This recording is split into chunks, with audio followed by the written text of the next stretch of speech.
Detective Dennis Wustenhoff bled to death hours after someone blew up his unmarked car in front of their Patchogue home. His death left neighbors on this quiet street shocked and angry.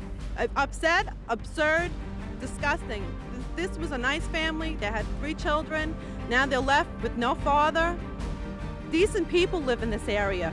Wustenhoff had been on the force for 19 and a half years, was a top undercover detective who trained many other undercover officers in the department.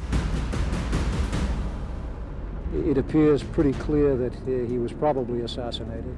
What remains unclear at this point is by whom and for what reason. Police at the time described it as an assassination, possibly linked to his work as an undercover narcotics detective. 31 years ago, your husband, an undercover police officer, decorated war hero, he'd been in Vietnam, right? Yes. He was killed suddenly in a mysterious car bombing. And all these years later, his death is still unsolved. Yes. And are you any closer in your mind and heart to a resolution? In my heart, yes.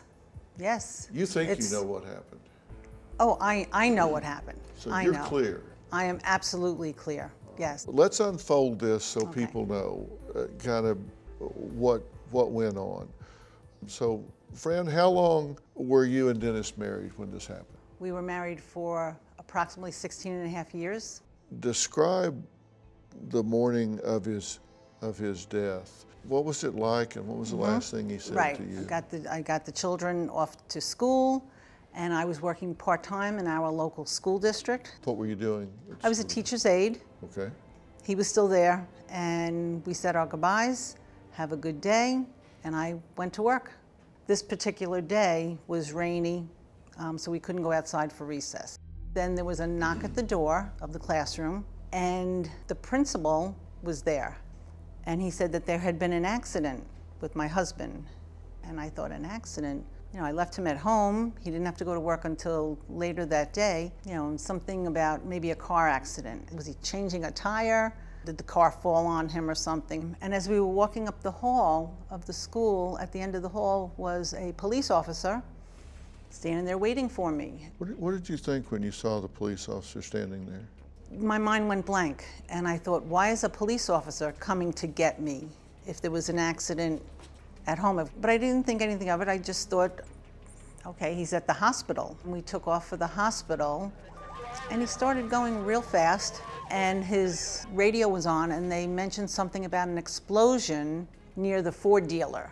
Now, the Ford dealer is right around the corner from my house, and I thought, oh my gosh, what happened at the Ford dealer?